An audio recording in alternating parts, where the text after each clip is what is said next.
గురుగారు మన హర్నాథ్ గారి మొదటి చిత్రం ఏంది? అవును, అది మా ఇంటి మహాలక్ష్మి. రామినేని గారు ఇచ్చారు అవకాశం అన్నమాట. తర్వాత ఇండస్ట్రీలో ఎవరో కాకినాడ నుంచి అబ్బాయి ఇచ్చారట, బ్రహ్మాండంగా చేస్తున్నట, న్యాచురల్గా చేస్తున్నట్టు. అంటే అప్పుడు ఎన్ఐటి బ్యానర్లో చేరాడన్నమాట. చేరితే ఎన్ఐటి బ్యానర్ అంటే చిన్న విషయమా, చాలా ఒక డిసిప్లిన్గా ఉంటుంది కదా. హర్నాథ్ ఏమిటి గారు తెలిసినండి, నీకు వేషం కావాలంటే, అయ్యో మీకోసం వెయిట్ చేస్తున్నానండి, మీలాంటి వాళ్ళు వేషం వస్తే నా పేరు 10 మందికి తెలుస్తుంది కదా, అందులో మీరు రాముడు క్యారెక్టర్ అంటున్నారు, నాకు చాలా ఇష్టం అండి అని చెప్పాట హర్నాథ్. ఒళ్ళు దగ్గరించుకొని చెప్పాట. దానికి ఎన్ని కండిషన్స్ తెలిసినండి. అబ్బాయి నువ్వు మంతు తాగుతావా, ఎవరైనా ఫ్రెండ్స్ వస్తే అన్నట. మరి అబ్బాయి నువ్వు పేకాడకూడదు, మందు తాగకూడదు, మరి చికెను మటను ఫిష్ ఇలాంటివి తింటావా, తింటానండి, ఇవి లేకపోతే తినలేనండి అన్నట్ట. ఓకే, అదేం తినకూడదు, ఇన్ని రోజులు షూటింగ్ ఉంటే అన్ని రోజులు కూడా సాత్విక ఆహారమే తినాలి. తర్వాత ఏంటి నీకు మధ్యాహ్నం పూట ఇంటికి వెళ్ళి రెస్ట్ తీసుకొని వచ్చే అలవాటు ఉందా, 1 గంట అంటే అది కూడా లేదు, అది కుదరదు. ఈ వేషం ఎంతకాలం వేస్తారో అంతకాలం కూడా దీక్షగా ఉండాలి. అందులో రాముడు నిన్ను చూస్తే మాకు నమస్కారం పెట్టాలనిపించాలి అని చిన్న ఆయన తిరుగుతున్నారు అన్నమాట. తర్వాత నువ్వేమైనా అమ్మాయిలు వచ్చి నిన్ను ప్రవోక్ చేసిన అప్పటికే హర్నాథ్కి అమ్మాయిలు పడుతుండేవారు. సహజంగా ఆయన ఉన్నటువంటి సౌందర్యాన్ని కానీ చూస్తే అది ఉండకూడదు. అంటే ఆవిడ ఆ రోజుల్లో ఏంటంటే మద్రాసులో హర్నాథ్ని అయ్యంగార్సు వాళ్ళందరూ బాగా డబ్బున్న వాళ్ళు వచ్చి కారు వేసుకొచ్చేవారు అన్నమాట. హర్నాథ్ని ఎత్తుకుపోతుండేవారు. హర్నాథ్ని ఆడవాళ్ళు ఎత్తుకుపోకుండా అక్కడ స్టంట్ రాజారావు ఉండేవాడు, ఎన్టీ రామారావు గారు ఇట్లా ఎప్పుడు ఉండేవాడు. అలాగే స్టంట్ సాంబశివరావు ఉండేవాడు అన్నమాట. ఇటుపక్క అటుపక్క కాపలా ఉంచేవారు. అన్నా సిగరెట్, ఈ రోజుల్లో బౌన్సర్లు గన్మెన్ పెట్టుకున్నట్టు, ఇప్పుడు బౌన్సర్లు, అప్పుడు కస్టడీ మాట సెక్యూరిటీగా పెట్టుకునేవారు అన్నమాట. అలాగా చేసేసరికి ఇంకేముందండి, ఆయన రామారావు గారి తమ్ముడికి ఎంత ఇష్టమో హర్నాథ్ రాజు శ్రీరాముడు పాత్రలో కనిపించేసరికి చాలా బాగున్నాడు అన్నమాట.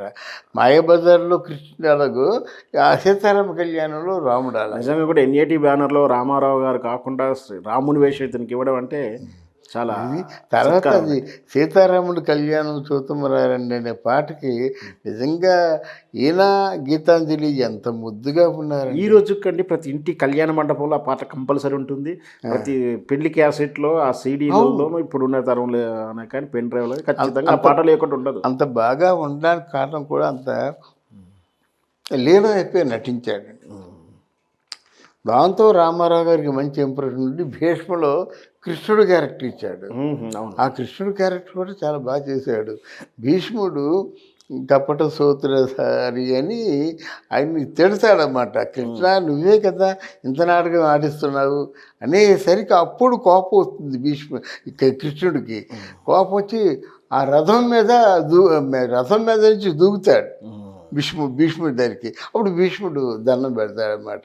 అదే ఆ భీష్ముడు ప్రసన్నం చేసుకోవడం శ్రీ మహావిష్ణువుని, అది ఆ క్యారెక్టర్ చేశాడు. చాలా అద్భుతంగా చేశాడు. నిజం కృష్ణ పరమాత్మ కోపం వేస్తే ఎలా ఉంటుందో, అసలే పెద్ద కళ్ళు కదా, ఇలాగని దూకుతాడు. దూకేసరికి కృష్ణ ఆగ్రహం నా మీద, నీలో కలుపుకుంటే అంతకంటే నాకు కావాల్సిందే ఉంది కానీ అలా ఎవరు అలాగే తన చావును తను ముహూర్తం చూపలేదు. కానీ ఒక భీష్ముడు రావణాసురుడు అంటే రామాయణంలో రావణాసురుడు చూపించాడు, భారతంలో భీష్ముడు పలానా ఉత్తరాయణం వస్తుంది, ఈ పలానా రోజుల్లో నేను శివైక్యం పొందుతానని చెప్తాడు అన్నమాట.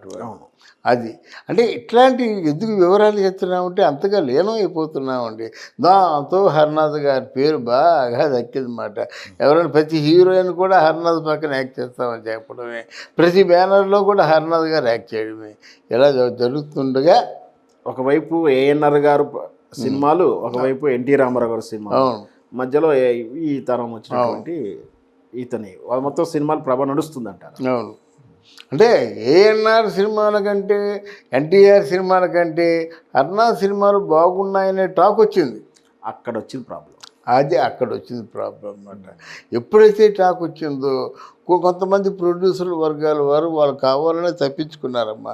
అయ్యో మన వాళ్ళు మనం ఎంకరేజ్ చేసుకోబట్టి ఈయన ఎవరు రాదట, ఇది మనకి ఇండస్ట్రీలో మనకి ఆయన సహాయం చేస్తాడా ఏంటి అని కొంతమంది ఆలోచించుకుంటుండేవారు అన్నమాట. నాగేశ్వరరావు గారు రామారావు గారు ఏమంటారో అని ఆలోచించుకుంటారన్నమాట. అప్పుడు పుట్టినవాడే కృష్ణ చౌదరి, అప్పుడు పుట్టినవాడే శోభన్ బాబు చౌదరి. ఇలా ఉంటుంది మురళి మౌనూరా ఇదంతా చౌదరి ఆ బెల్ట్లంతా కల్చరంతా వచ్చారండి. అప్పుడు హర్నాథ్కి ఎస్వి రంగారావు చాలా డేరింగ్ ఫీల్డ్. ఎస్వి రంగారావు ఎప్పుడు కూడా నాగేశ్వరరావుని ఎన్టీ రామారావుని ఖాతరు చేసేవాడు కాదు, వీళ్ళంటి అనేవాడు అనమాట. అందుకేంటంటే ఈ ఇద్దరు ఈ సామాజిక వర్గం వాళ్ళు ఇండస్ట్రీని నాశనం చేసేస్తున్నారనే తలంపు ఎస్వీఆర్కి ఉండేది. ఎస్వీఆర్ కాపు వర్గం, కాపు సామాజిక వర్గం అన్నమాట. అప్పుడు హర్నాథ్ తాలూకు ఆ టాలెంటు ఆ న్యాచురాలిటీ చూసి హర్నాథ్ సినిమా చేస్తే చదరంగం అనే సినిమా డైరెక్షన్ చేస్తే ఆయనే హీరోగా పెట్టాడు. ఆయన పక్కనే జమునాని హీరోయిన్గా పెట్టాడు. అందుకే జమున అంటే హర్నాథ్కి విపరీతమైన ఇష్టం, చాలా ఇష్టం అన్నమాట. అందులో జమున హర్నాథ్ ఇద్దరు కపుల్ చాలా బాగా ఉంటారని చెప్పడం వల్ల అది చేశారన్నమాట. అలాగే ఏవిఎం వాళ్ళది నాది ఆడజనమే అనే సినిమాలో కూడా హర్నాథ్ జమున యాక్ట్ చేశారు. ఇలాగా హర్నాథ్ జమున చేసినటువంటి సినిమాలు బాక్స్ ఆఫీస్ దగ్గర చాలా సక్సెస్ అయ్యాయన్నమాట. దాంతో జమునకు కూడా హర్నాథ్ అంటే ఒక విధమైనటువంటి ఒక ఆకర్షణ మొదలయ్యింది. హర్నాథ్ని బాగా చూసేది, ఏ మాట కామని చెప్పాలి. ఒకనొక టైంలో హర్నాథ్ని పెళ్లి చేసుకుందామని కూడా అనుకుంది. అవును, ఆ రోజుల్లో అది వార్త ఉండేది, అనుకుంటే ఈయన హర్నాథ్ కూడా ఎంతో ఆశపడ్డేవాడు అన్నమాట. పడితే లాస్ట్కి అది జమున ఇంట్లో వాళ్ళు కాదనేసారు. మొత్తం ఎవరో ఆయన్ని శ్రీనివాసుని ఎవరో చేసి, అంటే మామూలుగా సైన్స్ లెక్చరర్ ప్రొఫెసర్ ఆయన చేసుకుంది. దాంతో ఈయన దేవదాస్ అయిపోయాడు. దేవదాస్ అయిపోవడమే కాకుండా ఇంకా రోజుకి ఒక పెగ్గు 2 పెగ్గులు కాదు, సీసాలు తాగేస్తుండేవాడు అన్నమాట. అప్పుడు ఇండస్ట్రీలో ఒక తమాషా నేచర్ ఉందండి.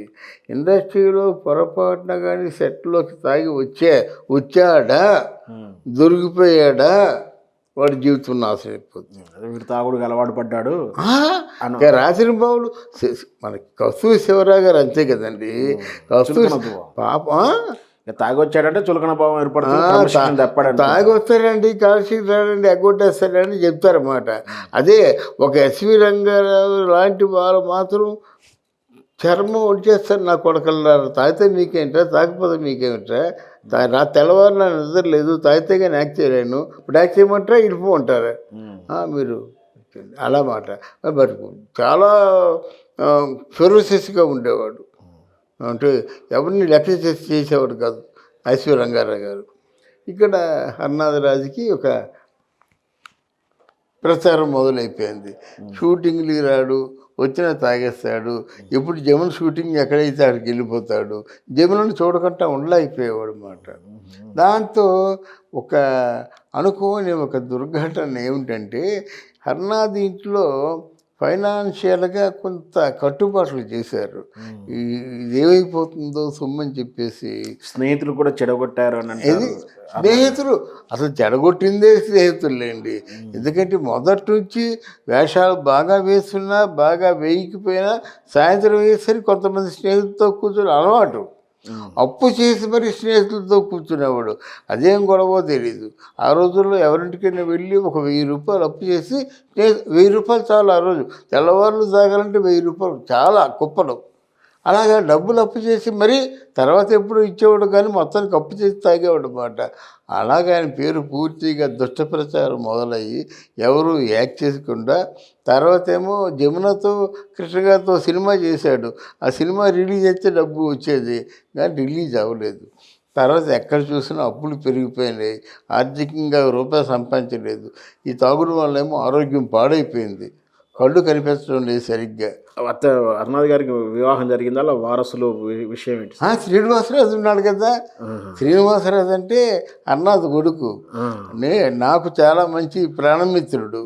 ఆయన ఫోన్ చేస్తారు ఇప్పుడు. వాళ్ళెవరు కూడా సినిమాలకు మళ్ళీ రాలేదు. సినిమాలకు వచ్చారండి, వచ్చాడు. నేనేమన్నా డైలాగ్ సినిమాలో శ్రీనివాసరాజుని పిలిపించి ఫోటో షూట్ పెట్టా. మొన్న ఫోన్ చేసి అదే అన్నాడు అనమాట, మళ్ళీ మా నాన్నగారి గురించి మీరే చెప్తారండి, ఎవరు చెప్తారండి అని చెప్పాడు. అంటే శ్రీనివాసరాజు మన కృష్ణరాజు గారి ఇంట్లో అన్ని వ్యవహారాలు చూసుకుంటుండేవారు. వాళ్ళ నాన్న చచ్చిపోయినప్పుడు అయ్యో ఆ కారణంగా చచ్చిపోయాట ఎలాగా, సరే మన రాజుల్లో ఎవరో ఒకరు పైకి రావాలని ఈ శ్రీనివాసరాజుతో సినిమాలు చేద్దాం అనుకున్నారు కృష్ణరాజు గారు. ఎందుకో మరి పాపం ఆయన అదృష్టం శ్రీనివాసరాజు బాగున్నట్ట, కానీ కృష్ణరాజు గారు పెంచుకుందాం అనుకునే టైంలో ఆ సూర్యనారాయణరాజు కొడుకు ప్రభాస్ ఉన్నాడు కదా, మన పిల్లలే ఉన్నారు కదా, మళ్ళీ ఇంకొక పిల్లలు తీసుకొచ్చి పెంచడం ఏంటి, ఈ 1000 కోట్ల ఆస్తి ఇదంతా ఇంకెవరికో దక్కడం ఏంటి అని చెప్పి వదిలేసుకున్నారు అన్నమాట. అయితే హర్నాథు చాలా చనిపోయే ముందు మాత్రం చాలా దుఃఖపడ్డాడండి. తను చేసిన పొరపాట్లు, కాలేజీ టైంలో ఎవరి మాట వినకపోవడం, ఇండస్ట్రీకి వచ్చిన తర్వాత ప్రతిరోజు పార్టీలు, తర్వాత ఏమో ప్రేమలో పడడం, ప్రేమ విఫలమైపోవడం, అమ్మాయిలు ఎత్తుకుపోతుంటే అదేదో గర్వంగా ఫీల్ అయ్యేవాడు అన్నమాట. లవర్ బాయ్ లాగా. అంతే ఆరోగ్యాన్ని పాడు చేస్తున్నారు, ఆయన జీవితాన్ని పాడు చేస్తున్నారని ఇప్పుడు అనుకోలేదు అన్నమాట. చివరి రోజుల్లో చాలా దుఃఖపడ్డాడు. చాలా తెలిసిన వాళ్ళ దగ్గరే చాలా సరే నాకు ఈ శాస్త్రి జరగవలసిందే. ఇప్పుడు తాగుడు మానేద్దామని ప్రయత్నం చేసేవాడు, మానేద్దామని ప్రయత్నం చేస్తే ఉనిగిపోయేవాడు, చేతులే ఉనిగిపోయి ఒక దశలో మత్తుపాని అలాగే ఉంటుంది. దాంతో ఏంటంటే అప్పుడు ఎవరో ఒకరు తెప్పించేవారన్నమాట. ఆయన ఏంటంటే క్వార్టర్ తాగడమో హాఫ్ తాగడమో కాదు, ఫుల్ బాటిల్ తాగేసేవాడు అన్నమాట. అలా బాటిల్ తాగితే కానీ సస్టైన్ అయ్యేవాడు కాదు. అలాగా ఎలాగైతే కళామ తల్లి ముద్దు బిడ్డ, కాకినాడ బిడ్డ, ఇది majestic talkies, young man's happy క్లబ్లో కొన్న ముద్దులు బిడ్డ మాట, కాకినాడకే అందగాడు, ఆంధ్రదేశానికి అందగాడు. ఆయన పాపం ఆ చనిపోయే రోజు వచ్చేసరికి పోల్చుకోలేని పరిస్థితుల్లో ఆయన కాలం చేశారండి. ఏదైతేనేమి అతను లేకున్నా ఆయన సినిమాలు ఈరోజు ఆయన పాట రూపంలో ప్రతి ఇంట్లో ప్రతి ఫ్రెండింట్లో ఉండడం నిజంగా కూడా అవునండి. చాలా బాగా చెప్పారు. మంచి చాలా గొప్ప వ్యక్తి అండి. అందుకే కదిలించింది కాబట్టి నేను కదిలి చెప్పాను.